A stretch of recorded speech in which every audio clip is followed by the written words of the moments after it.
Rodeada de grandes mujeres, por supuesto, con la doctora Carolina Herrera, con Guapiruli. Oye, aquí estamos todas juntas, por supuesto, y también la Carlita Linda, y por supuesto con la doctora Jessica Moya, directora nacional del Colegio de Nutricionistas. ¿Cómo está? Muchas gracias. Nutricionista. Nutricionista. ¿Por qué vamos a hablar con usted y entre todas nosotras? Porque queremos hablar de un tema importante para las que ya tenemos 40. ¿Cómo bajar de peso después de los 40? Mito o realidad que cuesta más. Doctora, parto con usted. Primero, la obesidad es un tema desde los 5 años en este país hasta la edad adulta. Desde luego sobre los 40 hay un índice metabólico, o sea, es más eficiente el cuerpo en ocupar las mismas calorías, por lo tanto baja el requerimiento del cuerpo y se acumulan todo lo que consumimos. En Chile consumimos mucho más calorías que las que necesita nuestro organismo y tenemos un problema de sobrepeso y obesidad tremendo. Tal cual. Y ahí, Jessica, ¿es verdad que a medida que empiezan a pasar los años nos cuesta más bajar de peso? Sí, yo creo que aquí también hay que sumar el hecho de que hay hábitos que se han ido enraizando a lo largo de la vida y hay una etapa clave para poder formar hábitos que es la infancia y ya en la adolescencia. Pero si no tenemos estos hábitos bien formados en la primera etapa de la vida, después con toda la rutina, con el trabajo, con todo lo que tenemos que hacer, va a costar mucho poder cambiar estos hábitos porque generalmente son muchas cosas las que hay que poder cambiar para poder tener una vida en general saludable. Entonces, por eso sin duda, pero después de los 40 siempre dicen, ¿se han fijado? Sí. Espérate que llegué a los 40. Oye, como tengo que pasar bien los 40 y yo estoy en eso, que en agosto cumplo 40, entonces digo, tengo que llegar vamos bien. A celebrar con todo, Sí, pero con se todo, ve de con todo. 20. De 20. Tengo que cuidarme o pasar bien los 40 para poder estar como quiero el resto de mi vida. ¿Es tan así o en realidad es un mito también y no tiene que ver con Claro, lo que pasa es que también nuestro metabolismo va cambiando, también hay un efecto hormonal acá, hay una distribución diferente de nuestra masa grasa, hay también un efecto protector que tenemos las mujeres que tiene que ver directa relación con la gestación, con la edad fértil. Claro. Entonces todos estos factores protectores empiezan a disminuir y empezamos a tener también los mismos factores de riesgo que los hombres. Entonces todo esto va afectando finalmente todas estas facilidades que teníamos antes para poder cambiar nuestros hábitos y también nos va perjudicando. Bueno, porque cuando uno tenía 20, 25 años, uno decía, ok, es súper fácil poder no mantenernos flacas, sino que bajar unos kilitos si es que hemos subido, si es que la nutricionista nos pide que los bajemos. Y era mucho más fácil, más rápido incluso. Uno cuidándose durante una semana podía lograr bajar esos 2 kilos extras que tenía.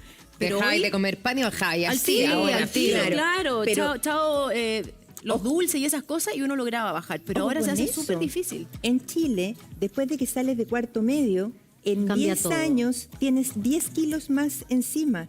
Entonces es un problema que tú dices, ¿cómo bajo después de los 40? Sí, pero es que ya no es que baje desde, tal como tú decías, desde un estado nutricional saludable, sino que es desde un estado nutricional que ya está con sobrepeso u obesidad. Claro, pero el tema, si bien se entiende que hay un hábito que hay que tenerlo desde siempre, no es como que a los 40 voy a cambiar mi estilo de vida porque es muy difícil. Claro.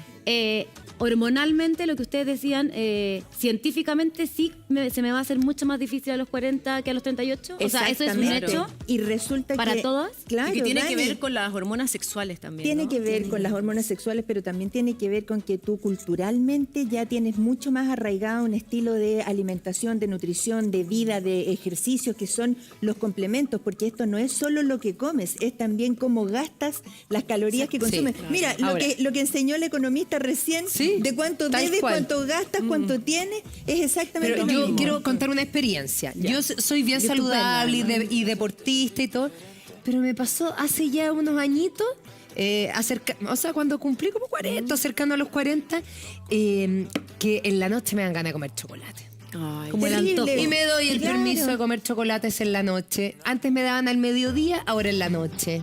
El Ya, problema pero con con eso es la caloría que tú consumes y que le agregas a tu dieta. ¿No puede ser y que mi cuerpo me lo pide? No, ¿No es su cuerpo? ¿Uno justifica con eso? No, sí, no, no, ¿Y el ya cuerpo no el que está es pidiendo un un chocolate de chocolatito noche en la para ir noche. dormir relajadita? no. Esas son ansiedades que tienen que ver con la mente, ¿o no?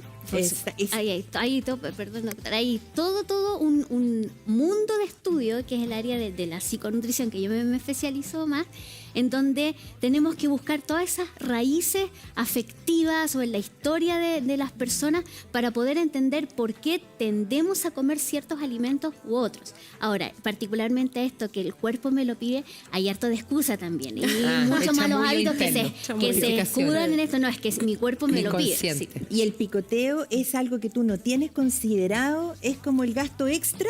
El picoteo no lo tienes considerado en la ingesta calórica de todos los días. Tú puedes tener una dieta súper organizada, pero haces ese picoteo de noche o ese chocolatito y si no lo tienes contemplado y es todos los días, eso va sumando. Como los gastos hormiga. Claro, es como el gasto hormiga. Para subir 1 kilo, y tú corrígeme, querida Jessica, para subir 1 kilo necesitas 15.000 calorías. Y eso es un pan más, una marraqueta más durante un mes. Que tiene una marraqueta, solo el pan, más o menos 280 calorías sin considerar todos los otros harto. Y nosotros consumimos pan en la mañana, a veces con el almuerzo y también en la tarde cuando tomamos once. Acá tenemos varios alimentos, Jessica, y quiero que nos cuentes cuáles son los que más debemos consumir, cuáles son los más importantes. Todo me rico gusta lo además. que hay acá. Sí, todo saludable. ¿Y cómo los debemos consumir para que nos ayuden y tengamos una alimentación balanceada? En general, siempre el discurso es bien fácil, es bien complejo a la vez. Es la alimentación saludable, ¿bien? Pero ¿qué es porque la gente finalmente dice una alimentación saludable, Sí. no, voy a comer solo lechuga y pollo. Exacto, lo menos saludable que hay. No es eso. Claro. Buen ejemplo. Claro. Todo Entonces, lo es una contrario. palabra que lamentablemente ha sido un Sí. poco manoseada y se tergiversó, yo Sí, creo. sí. ¿Y qué es comer saludable? Comer saludable, en primer lugar, es tratar de comer de todos los alimentos que uno pueda, pero en ese pueda con un asterisco, porque también va a mandar las mismas aprensiones que tenga una persona referente a los alimentos, el presupuesto que tenga en alimentación, si tiene una enfermedad de base que le impide comer cierto, y gustos también. Pero considerando ¿qué todas sería esas ideal? variables, Claro. lo más de todos los grupos. Aquí tenemos, casi todos los grupos, pero vamos a partir por una triquiñuela que tenemos ahí los nutricionistas, vamos a partir por los granos, ¿bien? Me encantan Entonces, todos. cuando hablamos de granos, que también se conoce comúnmente como cereales, pero ahí no estamos hablando de cereales para el desayuno, ¿sí? Estamos hablando de este grupo de alimentos donde tenemos el representante acá. Vamos a ir juntando ciertas cositas así porque hay Poroto, lentejas, garbanzo. es también como están acá, pero hay alimentos que se comparten. Bien, entonces dentro de los granos es fundamental, por ejemplo, tenemos acá arroz integral y uno que es, pero el fanático de muchos, que es la avena. Avena, ¿ya? me encanta. Que es maravillosa. También, qué rica ¿Qué es la lo que avena. tenemos acá? Tenemos un alimento que tiene energía, que nos entrega almidón, pero que está dentro, si nosotros observamos estos alimentos, este granito, ¿por qué tienen este color? Porque por fuera este grano tiene una capa de fibra dietética y la fibra dietética nos va a ayudar a regular nuestro funcionamiento intestinal, pero por sobre todo va a llegar, entre otros beneficios, va a llegar a alimentar en parte a nuestras bacterias colónicas y se ha visto que ya incluso hasta el estado de ánimo puede depender de cómo estén nuestras bacterias en el O intestino. sea, tú dices, en vez del arroz blanco, mejor arroz integral. Claro, sin claro. duda. Ahora, Dani nos puede ayudar a decir las dificultades que hay para poder preparar el arroz integral y que mucha gente a veces no le largo. gusta mucho. Sí, Sí, el tema, bueno, con todas las cosas integrales, como lo decía la nutricionista, y yo también me he involucrado mucho en esto de la alimentación, lo que tiene como al tener la capa de fibra que está cubriendo, hace que se demore más en cocinar y Exacto. tome más tiempo, y por eso para toda la gente cree que como que le quedó duro el arroz. Va a quedar un poco más duro porque tiene la capa de fibra que lo está cubriendo, pero cocinar esto, por ejemplo, hay distintas formas. Hay una que es hervir mucha agua y tirarlos como los tallarines. Y se cocinan como 20 minutos, pero con el agua hirviendo como las pastas. Oye, nos esa están es una llegando opción. muchas preguntas. Estupendo. Pongamos ahí, Memito, eso. Más 569-9407-0107. En nuestro WhatsApp nos están llegando muchas preguntas para cada una de ustedes. Las vemos a la vuelta a la pausa. Jessica Moya. Jessica, hay ciertas cosas que son mito o realidad. Como por ejemplo, siempre nos dicen chocolates y frutas hasta las 5 de la tarde. sí. Bueno, siempre nosotros estamos escuchando muchos mitos que están bastante enraizados en la gente. Cuesta también bastante poder a veces sacarlos en el discurso. Pero cualquier alimento que se coma, bueno, obviamente de todos estos alimentos que tenemos acá, frutas sobre todo que son tan saludables, chocolate, que sea libre de azúcar, chocolate negro, que se coma en cantidades adecuadas, en una frecuencia adecuada, no tiene por qué tener nada negativo en nuestra salud. Incluso si las manzanas verdes o la lechuga, que siempre son el ejemplo de la alimentación saludable, si yo me pongo a comerme 1 kilo de manzanas verdes todos los días, pierde cualquier proporción y Claro, deja en de ser exceso. saludable. Pero entonces yo podría comer, por ejemplo, un plátano a las 6, 7 de la tarde. Pero por supuesto, ¿y qué pasa si después te vas al gimnasio?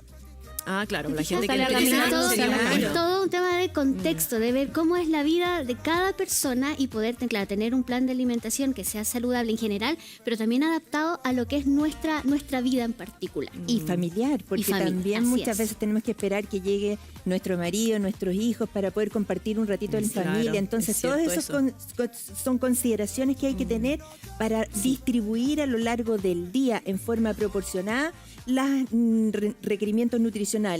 1 gramo de proteínas por kilo de peso aproximadamente es lo que necesita una persona. 60 Así gramos es. de proteínas al día, Así es. 180 gramos de hidratos de carbono, las frutas, las verduras proporcionadamente a diario. Y en esto no hay dietas, no hay modas, no hay como virales de TikTok Así es. que nos tengan que comandar la vida, sino que es una alimentación proporcionada y saludable para nuestro Sí, requerimiento. importante eso lo que dice la doctora también, porque hay un viral muy famoso en TikTok que habla de la regla del 30-30-30. Entonces, quiero Lo preguntarles a ambas como qué tan cierto es y aconsejar a la gente que no crea todo lo que ve en TikTok ni en redes sociales, porque muchas veces pueden ser perjudicial para nuestra salud. Sí. Bueno, estábamos conversando bastante de eso porque hay hartas modas, hay también lamentablemente mucha gente que no sabe del tema, que lo vemos también bastante los nutricionistas. Y bueno, esto se trata de dentro de los 30 minutos luego de despertar, comer 30 gramos de proteína y luego 30 minutos de un ejercicio cardiovascular. Eso, Está difícil. en primer lugar, 30 gramos de proteína, si lo llevo a un huevo, ¿cuántos huevos serían? Esos son 7 Claro, gramos. 7 gramos de proteína Claro, aproximadamente serían un huevo. Se 5 tendría huevos. que comerse casi, 4 huevos aproximadamente. Ya. ¿Cómo se sostiene eso en el tiempo? En primer lugar. Segundo, ¿qué relación Imposible. tiene eso como No, no lo es encuentro nuestra realista. cultura Nada. alimentaria? Claro, porque eso es para Claro. los gringos que almuerzan en el desayuno. Exacto. Eso, ellos están acostumbrados a comer comen. huevo y le ponen Exacto. muchas cosas al Claro. desayuno. Y además, como es nuestra vida, la locura a veces que se vuelve la mañana, que llevar a los niños al No colegio, que alcanza llegar a al hacer trabajo, nada. no se puede. Entonces, ¿qué se puede rescatar de esto? De que hay que hacer ejercicio de forma frecuente. Regular. Por supuesto que sí. Claro. Y aquí son dos cosas. O sea, una es la alimentación saludable que tiene que estar, pero tiene que tener a su hermano el ejercicio, de todas formas, y lo más seguido posible. ¿Bien? Y lo otro que se puede rescatar... Eso más seguido posible es cuántas veces a la semana, al por mínimo, ejemplo. es Todos los mínimo 3 veces, veces a la a la semana. semana. 3. Media hora cada vez. Yo Y pensé eso, que eso era lo ideal. sí, y eso es un nivel de actividad física liviana. Pero ¿quién Es que tiene más depende- tanto claro. tiempo? María ¿Y de Luisa, cuánto quería que tiempo? depende de cada persona lo que es el Sí. mínimo y el, máximo. Pero Pero depende es de los lo cuerpos y eso, recomendable. claro. Puede ser. Leí la otra vez que a mí me encantan estos temas, que la OMS decía porque cuántos pasos hay que caminar diarios, porque el caminar mucha gente lo hace para trasladarse a metro. Oye, caminar es Y un deporte Caminar es un deporte. A veces, Exacto, es por súper importante decir porque la gente cree como entrenar y no necesariamente tienes que ir al gimnasio, de repente Sí. salir a caminar y la OMS decía 10.000 pasos. Exacto. Y yo lo pasé a kilómetros y son 7 kilómetros más o menos diarios. Y 10.000 pasos igual es harto. Bien, es O sea, una alternativa. yo a veces estoy caminando y Pero- llevo solamente 4.000 pasos y eso es como lo que la regla del desde que dice la OMS. Sí, igual yo Mira. creo que respecto a eso, la gente va caminando a tomar la micro, se baja Sí. del metro. Por eso, camina, para que no se sube. sienta que no Pero, están por haciendo ejemplo, deporte. claro, hay relojes que miden eso y yo que camino poco, de repente, no sé, camino 13.000 pasos. ¿Cachai? Entonces yo creo que la gente, claro, no tiene ese reloj a lo mejor para poder estar midiéndolo, pero el constante caminar de ir al, por ejemplo, si estamos en Al un metro, edificio, sí. poder subir las escaleras y no escalera. subir en el Siempre ascensor, el todo ascensor. eso ayuda. Claro, claro. porque Nosotros eso con la antes doctora en la mañana de la escalera eléctrica. Tomamos digamos. la escalera. Quiero pasar a otro tema para ver qué opinan con la doctora Carolina Herrera. Lo hemos hablado, pero lo hemos hablado nosotros junto con usted, doctora, pero dicen que es el remedio milagroso. Me refiero a Ozempic. Este remedio que es para la diabetes, que descubren que la gente empieza a bajar de peso y que te quita... Pero yo con la gente que ha hablado que toma Ozempic, o sea, que se pincha Ozempic, me dicen se te quita absolutamente el hambre. ¿Qué opinión tienes de ese Bueno, remedio para efectivamente bajar de es peso? un medicamento que está destinado a pacientes con diabetes. Bien, y bajo esa premisa, esto tiene que ser un medicamento muy bien controlado, bajo prescripción médica y con mucho seguimiento. Se está usando también para tratar la obesidad, ¿bien? Pero aquí hay un problema, porque efectivamente el medicamento bien usado va a controlar el hambre, la gente baja de peso, pero tampoco aquí no se va a producir una baja de peso que pueda ser sostenible en el tiempo si es que se deja de usar este medicamento. ¿Qué pasa con el aprendizaje de hábitos de alimentación? Entonces se ve la gran mayoría de las veces que la gente deja de usar el medicamento y vuelve a recuperar. O sea, tiene efecto todo, rebote. por supuesto, Claro. porque no ha aprendido a comer. Claro. Claro, simplemente inhibieron el apetito. Claro, entonces, ¿qué pasa cuando vuelve el hambre y si no has aprendido a comer? Vas a comer cualquier cosa o recuperar los Mira, malos hábitos. ¿les